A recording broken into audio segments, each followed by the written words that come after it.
3 days after I tore down an entire drive-in movie theater with my own excavator, people around the county were still arguing about whether I was a hero or a lunatic.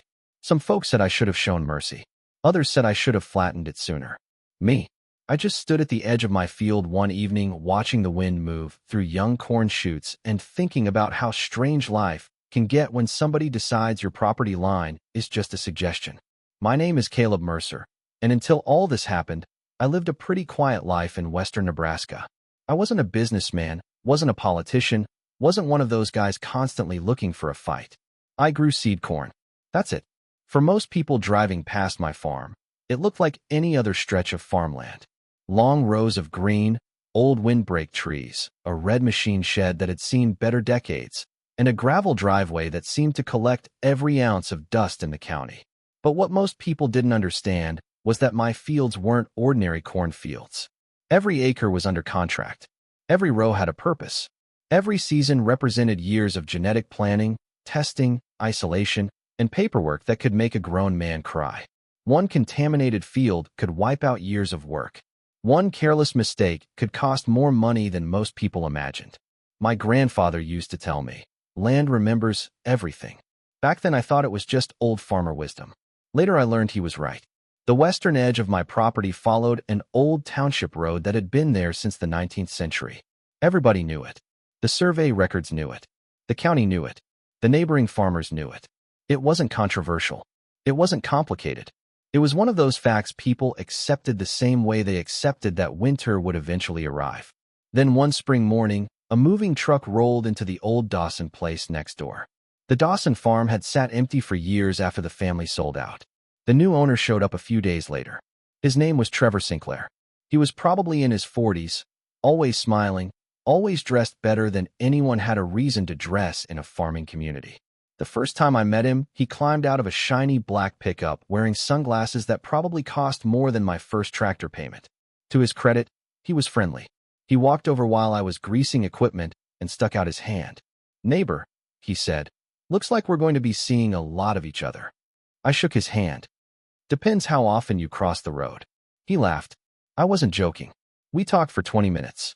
He told me he'd made money in commercial real estate out west and wanted a project that felt meaningful, something nostalgic, something people would remember. Then he told me about his dream. He wanted to build a classic drive-in movie theater. Giant screen, vintage concessions, old-fashioned Americana, families under the stars, kids eating popcorn, couples watching movies from pickup trucks. The whole thing sounded harmless enough, maybe even kind of charming. I remember telling him, "Well, good luck with it."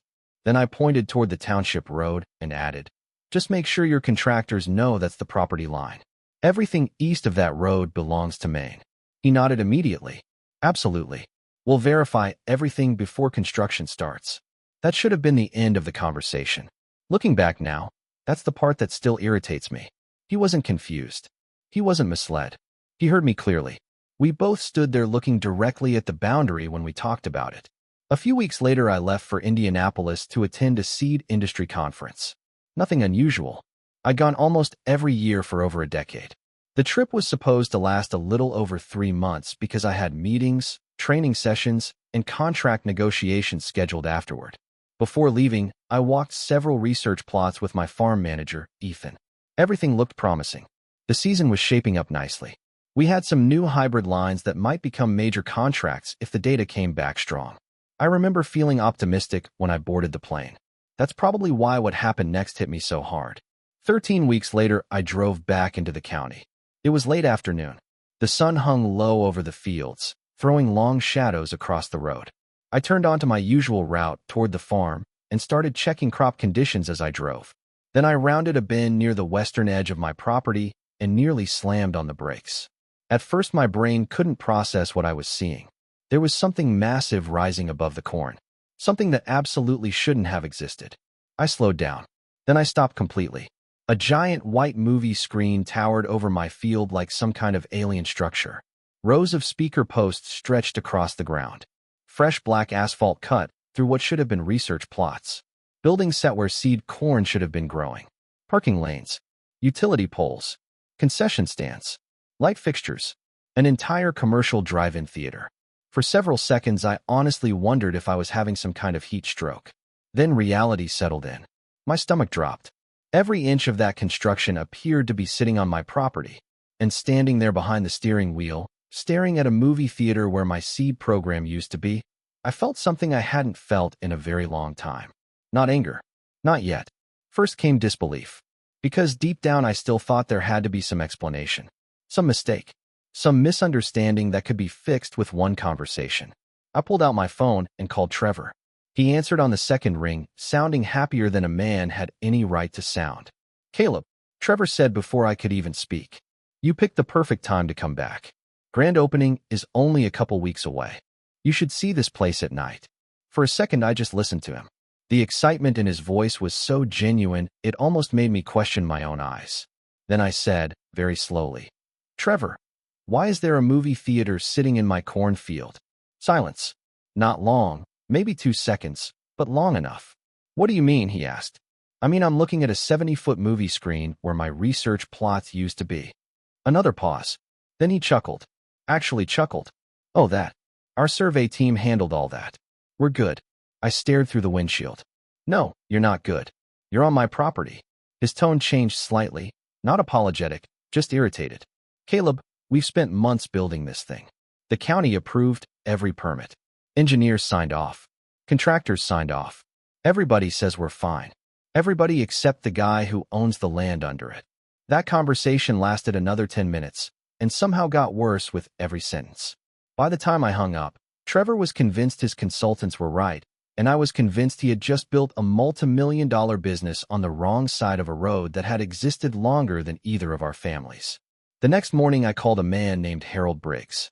Around our part of Nebraska, Harold was basically the final word on land surveys. He'd spent nearly 50 years walking fence lines, reading century-old deeds, and settling arguments before they became lawsuits. If Harold told you where your property line was, you accepted it unless you enjoyed losing money. 2 days later, he arrived with maps, records, old county documents, GPS equipment, and enough experience to fill several lifetimes. I spent the day riding with him across the property. Every few hours, he'd study another record, compare another measurement, check another marker. He barely spoke. By sunset, he closed his folder and looked at me. "Well," he said, "you were right." I wasn't relieved. Somehow, hearing confirmation made everything worse. "How bad?" I asked. Harold looked toward the giant screen visible over the horizon. "Not part of it." He paused. "All of it." I remember laughing. Not because it was funny. Sometimes your brain just reacts strangely when reality becomes ridiculous. "You're telling me the entire theater is on my land?" Every square foot. The official survey came a week later. It wasn't even close. The road was exactly where the historical record said it was. Trevor's entire project sat deep inside my property boundary. Parking lots, buildings, utility systems, everything. Harold served formal notice requiring removal. 30 days. Simple enough. Except Trevor wasn't interested in simple. Instead of apologizing, instead of tearing it down, instead of admitting somebody made a catastrophic mistake, he hired attorneys. Expensive ones. The kind that write letters designed to sound polite while quietly insulting your intelligence. Their proposal was straightforward. They wanted to purchase the land underneath the theater. On paper, it sounded reasonable. In reality, it was absurd. The ground they occupied wasn't vacant pasture. It wasn't unused acreage. It was some of the most valuable seed production ground on the farm. Years of planning had gone into maintaining those isolated genetics. You couldn't simply move a program like that somewhere else. Some fields are replaceable. Some aren't. That one wasn't. I rejected the offer immediately. A week later, they came back with more money. I rejected that too. Then came threats disguised as negotiations.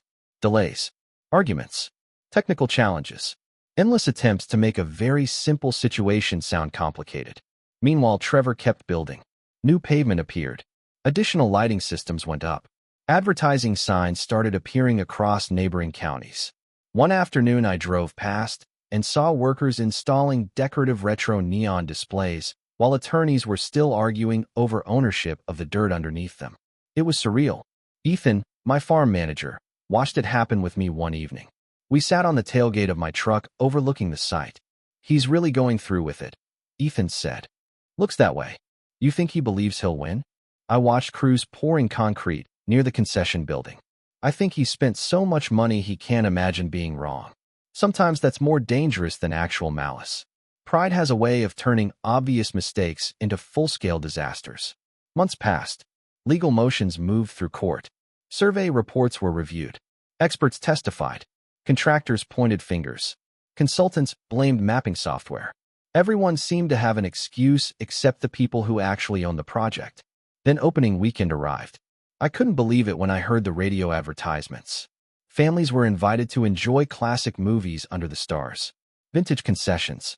Community events. Fireworks. Trevor wasn't waiting for a ruling anymore. He was acting like the ruling had already happened. By then the whole county had picked sides. Some people supported me.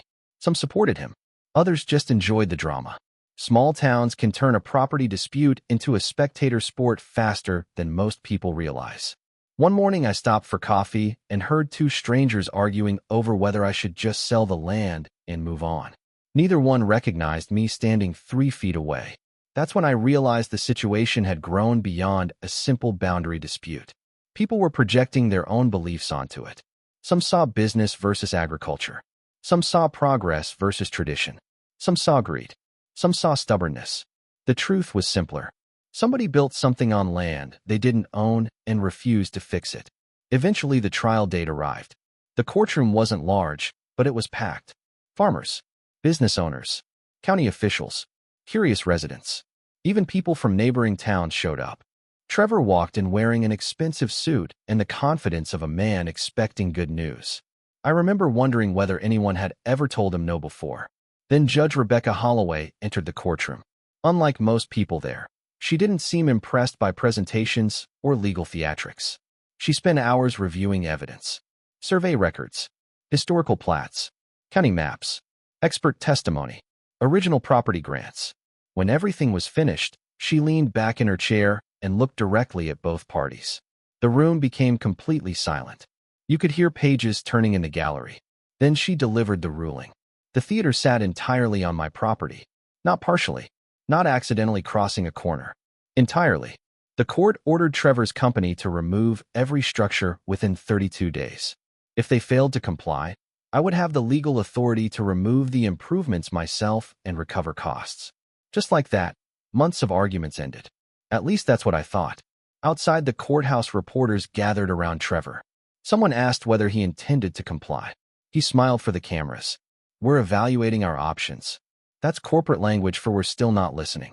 32 days came and went. Day 1 passed. Day 10. Day 20. Day 30. Nothing happened. The theater remained exactly where it was. Then on day 32, instead of dismantling anything, they hosted another sold-out movie night. Hundreds of cars filled parking spaces built on my property. Families watched films beneath a screen that a judge had already ruled didn't belong there. I sat in my truck overlooking the crowd and felt a strange calm settle over me. The waiting was over. The arguments were over. The court had spoken. The deadline had expired.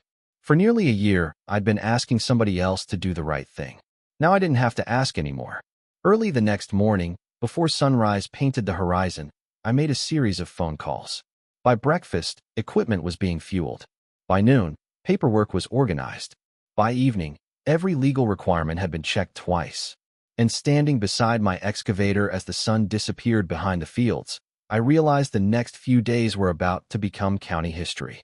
The next morning, I was awake long before dawn. I don't think I slept more than a couple hours. Not because I was nervous about what we were about to do, but because I understood exactly how many people would be talking about it afterward.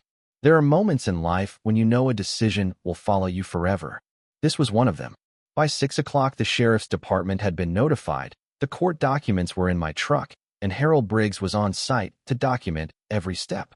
My attorney had reviewed everything one final time the night before. There would be no surprises, no shortcuts, no gray areas, just enforcement of a court order that had already been ignored for more than a month. The theater sat quiet beneath the morning sky. No music, no crowds, no glowing neon signs. Without people around, it looked strangely fragile, almost like a movie set waiting for actors to arrive. I climbed into the excavator and stared through the windshield at the giant screen. For a moment, I actually felt a little sad. Not for Trevor. Not for the money. For the waste. All that time. All those resources. All those chances to avoid what was about to happen. Then I remembered the research plots that had been destroyed beneath it, the contracts that had nearly collapsed, the months spent fighting something that never should have happened in the first place. The sadness passed. I started the machine. The engine rumbled to life. My crew moved into position. And just like that, the demolition began. The first pull was almost anticlimactic. Steel groaned. Bolts snapped. The massive screen tower leaned sideways for a second before collapsing into a cloud of dust and twisted metal. One worker quietly whistled. Another shook his head. Nobody celebrated. Nobody cheered. We were farmers doing a job. That's all. Over the next several days, the theater disappeared piece by piece. Speaker posts came out of the ground. Utility lines were removed. Buildings were dismantled. Asphalt was broken apart and hauled away truckload after truckload. Every evening, we documented progress. Every morning, we continued. By the third day, the place barely resembled a theater. By the fourth, it looked like a construction site being erased from history. Trevor finally arrived midway through the operation. I saw his truck coming down the road long before he stepped out. The moment he climbed from the driver's seat, I knew exactly why he was there. Not to negotiate. Not to apologize. To watch. He walked across the dirt toward me while another load of debris was being hauled away. His face was pale. His voice sounded different than I remembered. Less confident. Less certain. "You really went through with it," he said. I climbed down from the excavator. The court order went through with it. He looked around at the destruction. This place was bringing families together. I nodded. Maybe it was. People loved it. Maybe they did. You could have worked something out. That one almost made me laugh. Not because it was funny, but because we'd spent nearly a year trying to work something out. "Trevor," I said, handing him a copy of the judgment, "you had 32 days. He stared at the papers without taking them. "You're enjoying this, aren't you?" I looked behind him toward the field. Fresh soil was already visible where parking lots had once been. "No," I said honestly. "What I enjoy is farming my own land." For the first time since I'd met him, he didn't have an answer.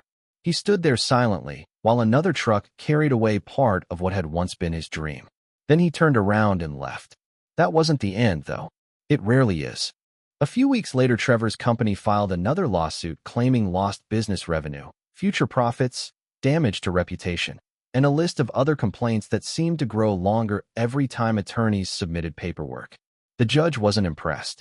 The case barely survived long enough to become interesting. Most of it was dismissed almost immediately. Then came the final ruling. Trevor's company was ordered to reimburse legal expenses and cover restoration costs connected to the damaged agricultural land. By the time everything was calculated, the number exceeded $50,000, and that didn't include the money they'd already lost building the theater in the first place. Financially, it was devastating. Personally, I suspect it was worse. A few months later, the property next door quietly went up for sale. No grand announcements. No newspaper interviews. No promises about community entertainment. Just a listing sign near the road and a phone number underneath it. Last I heard, Trevor moved several states away and went back into commercial development. Maybe he learned something. Maybe he didn't. That's between him and his reflection. As for me, the following spring, I planted the field again. I still remember the first morning those rows emerged from the soil. Tiny green shoots stretching toward the sun where movie screens and concession stands had once stood. It felt like the land was breathing again. My grandfather used to say land remembers everything. Standing there that morning, I think I finally understood what he meant. The field remembered what it was supposed to belong before either Trevor or I came along. It simply needed someone willing to defend it. Now here's the part that still starts arguments whenever this story comes up. Some people believe I should have accepted the money and sold the acreage. Others believe Trevor should have faced even harsher consequences. A few insist there had to be a compromise somewhere in the middle. Maybe they're right. Maybe they're wrong. Honestly, after everything that happened, I'm still not sure. What I do know is this. Ownership only means something if boundaries mean something, and rules only matter if they're enforced equally for everyone. But I'd love to hear what you think. If you had been in my position, would you have sold the land and saved the theater? Or would you have done exactly what I did and taken it all down? Drop your thoughts in the comments below because this story still divides people to this day. And if you enjoy real stories about property disputes, small-town conflicts, and ordinary people standing their ground, make sure to like the video, subscribe to the channel, and share this story with someone who will definitely have an opinion. Trust me, this one always starts a debate.